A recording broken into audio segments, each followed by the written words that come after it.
कहानी की शुरुआत में हमें दो भाई दिखाई देते हैं, जिनमें बड़े भाई का नाम बिल और छोटे भाई का नाम जॉर्ज था। यहाँ बिल उसे एक छोटी कश्ती बनाकर देता है, जिसे वो लेकर सीधा बाहर आता है और उस कश्ती को बारिश के पानी में छोड़ देता है। कश्ती बहती हुई सीधी आगे जा रही थी। जॉर्ज भी उसके पीछे भागता हुआ आ रहा था। वो उसके पीछे आ ही रहा था, तभी अचानक उसकी कश्ती नाले के अंदर गिर जाती है। जॉर्ज झुककर नाले के अंदर देखता है तो वहाँ पूरी तरह अंधेरा था और तभी वहाँ उसे दो चमकती हुई आंखें दिखाई देती हैं, जिसे वो देखकर एकदम से डर जाता है और इसी दौरान उसे वो खतरनाक पेनीवाइज नजर आ जाता है। यहाँ जॉर्ज अपनी कश्ती लेने के लिए अपना हाथ आगे बढ़ाता है कि तभी वो पेनीवाइज उसका हाथ खा जाता है और तुरंत उसे नाले के अंदर खींच लेता है। इसके बाद सीन कट होता है और हमें एक फार्म दिखाया जाता है, जहाँ एक लड़का माइक एक भेड़ पर गन ताने खड़ा हुआ था। दरअसल उसके पिता ने उसे भेड़ को शूट करने के लिए कहा, लेकिन वो बहुत डरा हुआ था और वो उसे शूट नहीं कर पाता। इसी दौरान उसका पिता उसके हाथ से गन लेकर उस भेड़ को शूट कर देता है और उसे धमका कर कहता है कि अगर तुम्हें इस दुनिया में जिंदा रहना है तो ये सब तुम्हें हर हाल में करना होगा, नहीं तो तुम यहाँ जिंदा नहीं रह पाओगे। इसके बाद हमें कुछ स्टूडेंट्स दिखाई देते हैं, जिनमें बिल भी था। वो सब अपने स्कूल के बाहर खड़े अपने कुछ प्रोजेक्ट्स के बारे में बात कर रहे थे। इसी दौरान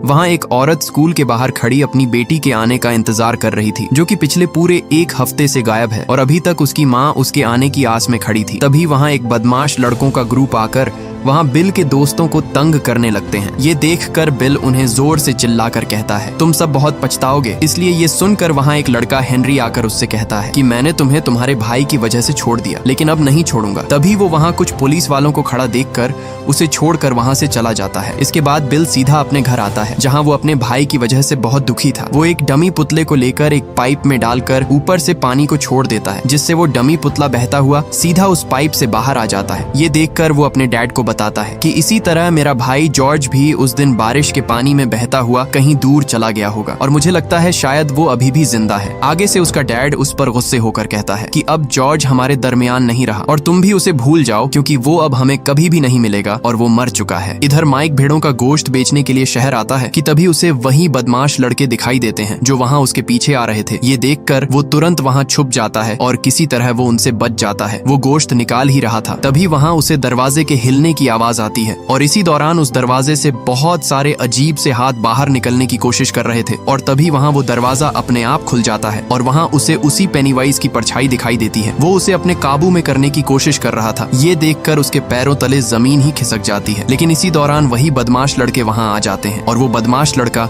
हेनरी उसे इस शहर से बाहर निकलने को कहकर चला जाता है। इसके बाद हमें बिल का एक दोस्त स्टैन दिखाया जाता है, जो अपनी एक बुक रख ही रहा था। तभी उसके कमरे का दरवाजा खुलने लगता है और तभी वहाँ एक पेंटिंग में से एक अजीब सी औरत बाहर निकल आती है, जिसे देखकर उसके होश ही उड़ जाते हैं और वो तुरंत वहाँ से भाग जाता है। इधर हमें बेन दिखाया जाता है, जो स्कूल लाइब्रेरी में एक बुक पढ़ रहा था, जिसमें उसी पेनीवाइज के बारे में लिखा हुआ था। यहाँ उसे पता चलता है कि हर 27 साल बाद पेनीवाइज बहुत सारे बच्चों को मार डालता है और उन्हें गायब कर देता है। यहाँ वो किताब पढ़ ही रहा था, तभी वहाँ उसे पीछे से एक लाल रंग का गुब्बारा उड़ता हुआ दिखाई देता है। वो उसके पीछे पीछे आता है और कुछ ही आगे आने पर उसे अजीब से अंडे पड़े हुए दिखाई देते हैं। वो उनका पीछा करते करते एक कमरे में आ जाता है और जैसे ही वो उस अंडे को उठाता है तो वहाँ एकदम से सब लाइट्स ऑन ऑफ होने लगती हैं और तभी वो देखता है तो सीढ़ियों से एक अजीब सा दिखने वाला सरकटा बच्चा आ रहा था। वो उसे पकड़ने के लिए उसका पीछा करता है। ये कोई और नहीं बल्कि वही पेनीवाइज ही था। बेन जैसे तैसे करके वहाँ से भाग निकलता है और कुछ ही आगे आने पर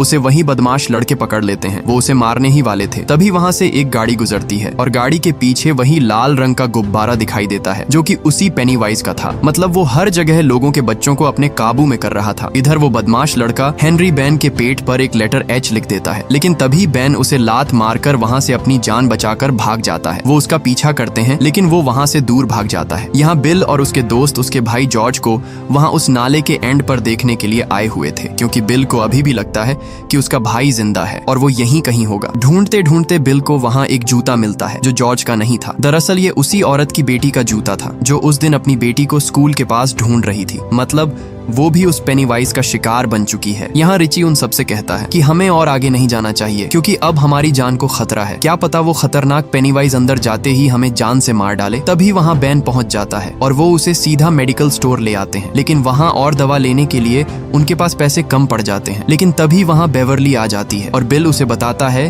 कि हमारे पास पैसे खत्म हो चुके हैं। इसलिए बेवर्ली वहाँ उस काउंटर पर खड़े एक आदमी का ध्यान अपनी तरफ कर लेती है और तभी एक मेडिकल किट को नीचे गिरा देती है, जिससे उस आदमी का ध्यान बिल और उसके दोस्तों से हट जाता है और इसी का फायदा उठाकर वो वहां से भाग जाते हैं और एक जगह पर आकर वो बेन के जख्म पर पट्टी करते हैं। इधर हेनरी का एक दोस्त उसी नाले के अंदर बेन को ढूंढने के लिए आ जाता है। वो बेन को ढूंढते ढूंढते आगे बढ़ता है, लेकिन तभी उसके सामने वहां बहुत सारे जले हुए लोग आ जाते हैं। वो भागता भागता एक जगह पर पहुंचता है, लेकिन वहां से वो नाला बंद था। इसी दौरान वो पीछे मुड़कर देखता है तो वही लाल रंग का गुब्बारा उसकी तरफ आ रहा था और आते आते वो एकदम फट जाता है और उसके पीछे से वो पेनीवाइज निकलकर उसे वहीं पर मार डालता है। इसके बाद सभी दोस्त बेन के घर आते हैं जहाँ बहुत सारी पेंटिंग्स लगी हुई थी और तभी वहाँ एक पेंटिंग में उसी पेनीवाइज की भी तस्वीर दिखाई देती है। मतलब वो पेनीवाइज अभी भी इन सबके पीछे पड़ा हुआ था, लेकिन वो उन पेंटिंग्स पर ज्यादा ध्यान नहीं देते। दूसरी तरफ एडी अपने घर की तरफ जा रहा था। जाते जाते उसे रास्ते में एक अजीब और डरावना घर दिखाई देता है। इसी दौरान उसकी दवा लेने का समय हो जाता है। वो अपनी दवा लेने ही वाला था, तभी वहाँ उसी घर से अजीब सी आवाजें आने लगती हैं। ये सुनकर उसके अंदर एक डर सा बैठ जाता है, लेकिन वो ध्यान नहीं देता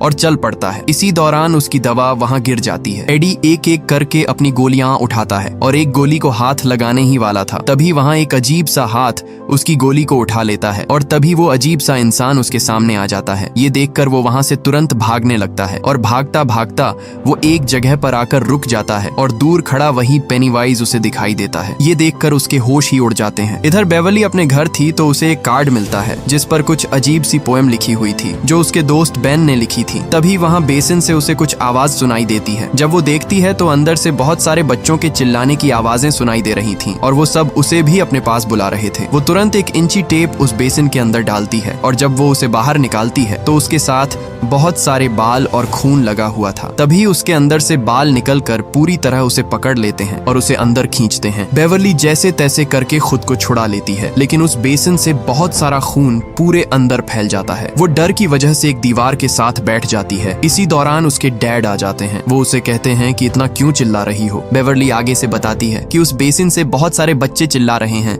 लेकिन उसके डैड को उसकी एक बात भी समझ नहीं आती और हैरानी की बात कमरे के अंदर लगा हुआ बहुत सारा खून भी उसे दिखाई नहीं दे रहा था। उसका डैड उसे बताता है कि ये तुम्हारा वहम होगा। इधर बिल की भी एकदम से आंख खुल जाती है। जैसे ही वो उठकर देखने आता है तो एक कमरे से खुद ही लाइट ऑन हो जाती है। वो न चाहते हुए भी डरते डरते उस कमरे की तरफ बढ़ता है और उस कमरे में जाते ही वहाँ कोई भी नहीं था। वो अपने कमरे में बैठा ही था। तभी उसे किसी के भागने की आवाज आती है। वो उसके पैरों के निशान का पीछा करते करते एक जगह पर पहुंचता है जहां उसका भाई जॉर्ज भागता हुआ दिखाई देता है, जिसे देखकर उसके पैरों तले जमीन ही खिसक जाती है। वो तुरंत उसका पीछा करते करते नीचे बेसमेंट तक आ जाता है जहां उसका भाई उसे अजीब तरीके से हंसकर कहता है, तुम भी मेरे साथ तैरने के लिए चलो। और इसी दौरान वो एक खतरनाक शैतान में बदल जाता है और तभी वो पेनीवाइज भी पानी से निकल बाहर आता है और अचानक बिल पर हमला कर देता है, लेकिन बिल मौके पर ही वहां से भाग जाता है। अगली सुबह सभी दोस्त सीधे बेवर्ली के घर आते हैं और उसी जगह जाते हैं जहां उस दिन बेवर्ली को वो बाल बेसिन के अंदर खींच रहे थे। सभी दोस्त वहां बहुत सारा खून देखकर घबरा जाते हैं। इसके बाद सभी वहां से घर की तरफ निकल पड़ते हैं। जाते जाते वहां वो उन बदमाश लड़कों की कार को देखते हैं और साथ में किसी की साइकिल भी गिरी हुई थी। वो सभी उसके पीछे भागते हैं। इधर वो सभी बदमाश लड़के माइक को गंदा गोश्त खाने के लिए मजबूर कर रहे थे। इसी दौरान उसे वही पेनीवाइज दिखाई देता है जो अपने हाथ में किसी का हाथ पकड़कर हिला रहा था। इससे पहले वो पेनीवाइज उसे अपने पास बुलाता, वहाँ उसे हेनरी पकड़कर मारने लगता है। वो उसे पत्थर मारने ही वाला था, तभी वहाँ दूर से पत्थर उसके सिर पर आ लगता है, जो कोई और नहीं बल्कि माइक के दोस्त थे। दोनों ग्रुप आपस में एक दूसरे को पत्थरों से मारने लगते हैं। यहाँ बिल और उसके दोस्तों ने उन बदमाश लड़कों पर इतने पत्थर बरसाए कि वो मौके पर ही वहाँ से भाग निकले। इसके बाद वो एक जगह पर आते हैं जहाँ उन्हें बहुत सारे लोगों के मिसिंग पोस्टर दिखाई देते हैं। मतलब उस पेनीवाइज ने अपना जाल फैलाकर सबको एक एक करके मारना शुरू कर दिया है। यहाँ बेन सबसे कहता है कि मैं उस दिन स्कूल लाइब्रेरी में एक बुक पढ़ रहा था जिसमें इसी हादसे के बारे में लिखा हुआ था कि हर 27 साल बाद सभी बच्चे एक एक करके गायब होने लगते हैं और ये घटना फिर 27 साल बाद शुरू हो जाती है, जिसमें कोई भी बच्चा उस पेनीवाइज का शिकार बन जाए तो वो उसे जिंदा नहीं छोड़ता। ये सुनकर अब बिल को समझ आने लगती है कि उसका भाई जॉर्ज भी उसी पेनीवाइज का शिकार बन चुका है। इसके बाद सभी दोस्त बिल के घर आते हैं जहाँ वो एक मैप लगाता है जिसमें उन्हें पूरे शहर डेरी का मैप दिखाई देता है। यहाँ बिल उन्हें इशारा करके बताता है कि जहाँ मैंने क्रॉस का निशान लगाया है वहाँ से मेरा भाई जॉर्ज गायब हुआ था। मतलब जो कोई भी गायब हो रहा है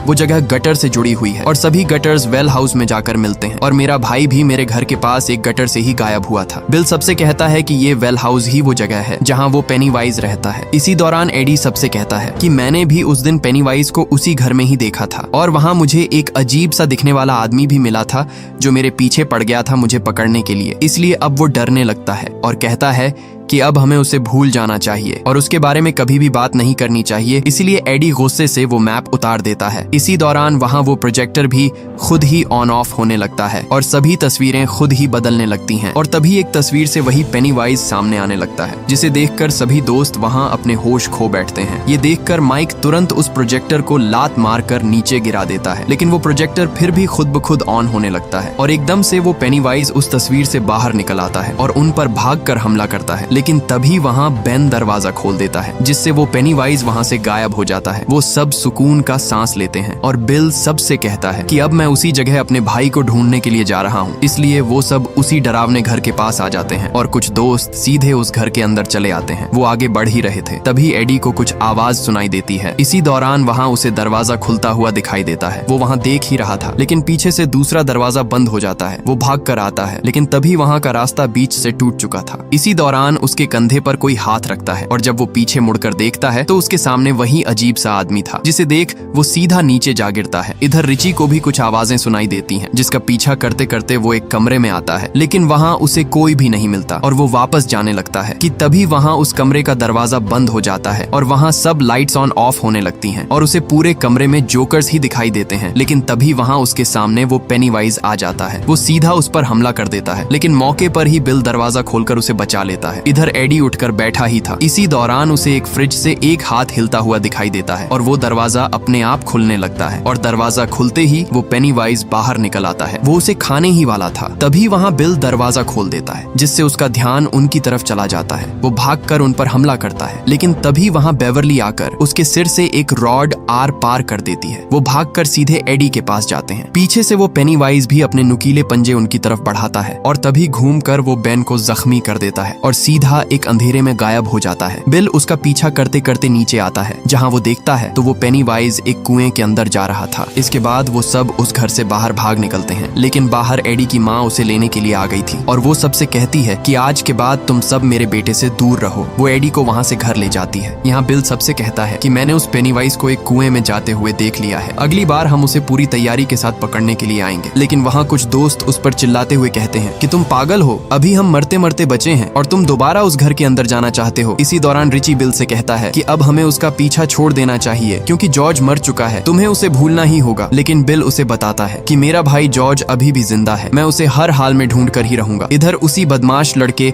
हेनरी को उसके घर के पास एक बॉक्स में वही लाल रंग का गुब्बारा बंधा हुआ मिलता है। वहाँ उसे एक लाल रंग का डिब्बा मिलता है, जिसे खोलते ही उसके अंदर एक चाकू था जो कि उसी का अपना ही था। दरअसल जब उसने बेन के पेट पर एच लिखा था और बेन को पकड़ते समय उसके हाथ से गिर गया था। इसके बाद वो सीधा अपने डैड के पास आता है और आते ही वो चाकू अपने डैड की गर्दन पर रख देता है और साथ में ही टीवी पर एक वीडियो ऑन हो जाती है कि मार दो सबको। और उस वीडियो में भी पेनीवाइज साफ साफ दिखाई दे रहा था और इसी दौरान वो अपने डैड की गर्दन पर चाकू घोंपकर उसे वहीं पर मार डालता है और मारते ही वो सामने देखता है तो पेनीवाइज पूरी टीवी में आ चुका था। मतलब अब वो भी पूरी तरह उसके कब्जे में आ चुका था और यहाँ पेनीवाइज उसका दोस्त बन चुका है। अब वो उसके साथ मिलकर सबको मारने वाला था। इधर बेवरली का डैड भी उससे अजीब तरीके से बातें करने लगता है, जिसे देखकर बेवरली के अंदर खौफ बढ़ जाता है और तभी उसका डैड उस पर हमला कर देता है। बेवरली भागकर तुरंत एक बाथरूम का दरवाजा बंद कर देती है। उसका डैड उसे ढूंढते ढूंढते उस बाथरूम तक पहुंच जाता है और तभी वो उस दरवाजे को तोड़ देता है, लेकिन वहां उसे बेवरली नहीं मिलती। इसी दौरान वो पर्दा हटाता है तो आगे से बेवरली उसके मुंह पर सिंक दे मारती है, जिससे उसका डैड मौके पर ही बेहोश हो जाता है। वो वहां से पीछे मुड़ती ही है कि तभी आगे से उसे पेनीवाइज गले से पकड़ लेता है और उसे वहां से अपने साथ ले जाता है। इधर बिल बेवरली को ढूंढते ढूंढते उसके घर तक आ जाता है और एक जगह पर आकर वो देखता है तो बेवरली का डैड वहां पर मर चुका था और तभी वो ऊपर देखता है तो वहां ऊपर लिखा था you die if you try, जिसका मतलब था कि अगर तुमने कोशिश की तो तुम मारे जाओगे। ये देखकर उसके पैरों तले जमीन ही खिसक जाती है और वो वहां से भाग निकलता है। इधर एडी को बिल की कॉल आती है और वो उसे बताता है कि तुम्हें जैसे भी करके अभी और इसी वक्त हमारे पास आना होगा। इसीलिए एडी भी निकल पड़ता है, लेकिन तभी उसकी माँ उसे रोक लेती है और कहती है कि तुम अभी पूरी तरह ठीक नहीं हुए हो, इसलिए तुम बाहर नहीं जा सकते। वो अपनी माँ से कहता है कि आज आप मुझे नहीं रोक सकती, मैं हर हाल में अपने दोस्तों के पास जाकर ही रहूंगा। इसलिए वो भी वहाँ से निकल पड़ता है और यहाँ पूरे के पूरे 6 दोस्त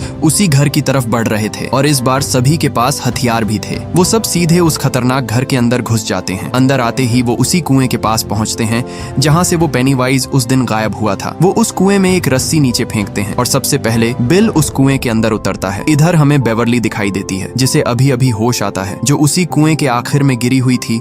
वो उठकर ऊपर देखती है तो वहाँ बहुत सारे बच्चों की डेड बॉडीज लटक रही थी। तभी वहाँ उसे किसी के आने की आवाज आती है और वो भागकर वहाँ एक दरवाजा खोलने की कोशिश करती है। इसी दौरान वो पीछे मुड़कर देखती है तो वहाँ वो डमी पेनीवाइज एकदम से बाहर निकलता है और तभी वहाँ वो गेट खुल जाता है और जब वो देखती है तो वही पेनीवाइज उसके सामने खड़ा था। ये देखकर वो वहाँ से भागती है लेकिन वो पेनीवाइज उसे गले से पकड़ लेता है, लेकिन बेवर्ली उससे कहती है कि मैं तुमसे नहीं डरती। इसलिए वो आगे से गुस्से में आ जाता है। वो उसे कहता है कि तुम डरोगी और मैं तुम्हें मार डालूंगा। इसी दौरान वो अपना खतरनाक और नुकीला चमकता हुआ मुंह खोल लेता है और उसका मुंह देखते ही बेवर्ली उसके काबू में आ जाती है। इधर सभी दोस्त नीचे कुएं तक चले गए थे लेकिन माइक आखिर में जाने ही वाला था। तभी हेनरी आकर उस पर हमला कर देता है और उसे नीचे गिरा देता है। बाकी दोस्त उसे जोर जोर से बुलाते हैं लेकिन इसी दौरान हेनरी वो रस्सी ऊपर खींच लेता है। इसके बाद हेनरी माइक को बुरी तरह पीटने लगता है। वो शॉट गन लेकर उसे मारने ही वाला था। तभी माइक जोर से अपने ऊपर से गन को हटा देता है और माइक मौके पर ही उसके सर पर पत्थर दे मारता है। इसी दौरान वो उसे धक्का देकर सीधे उसे कुएं में गिरा देता है। इधर स्टैन अपने दोस्तों से बिछड़ चुका था और वो एक नाले में गुम हो जाता है। यहाँ वो पेनीवाइज भी उसके शिकार के लिए उसके पीछे ही था। यहाँ सभी दोस्त स्टैन को ढूंढने में लगे हुए थे लेकिन इधर स्टैन को वो पेनीवाइज अपने काबू में कर रहा था और तभी एक औरत की शक्ल में वो उसके पास आ जाता है। इधर सभी दोस्त भी वहाँ पर आ चुके थे और उनके देखते ही वो पेनीवाइज उसे वहीं पर काट लेता है और वो पेनीवाइज मौके पर ही वहाँ से भाग जाता है, लेकिन खुशकिस्मती से स्टैन बच जाता है। तभी बिल को वहाँ उसका भाई खड़ा हुआ दिखाई देता है। ये देखकर वो उसके पीछे पीछे भागता है और भागते भागते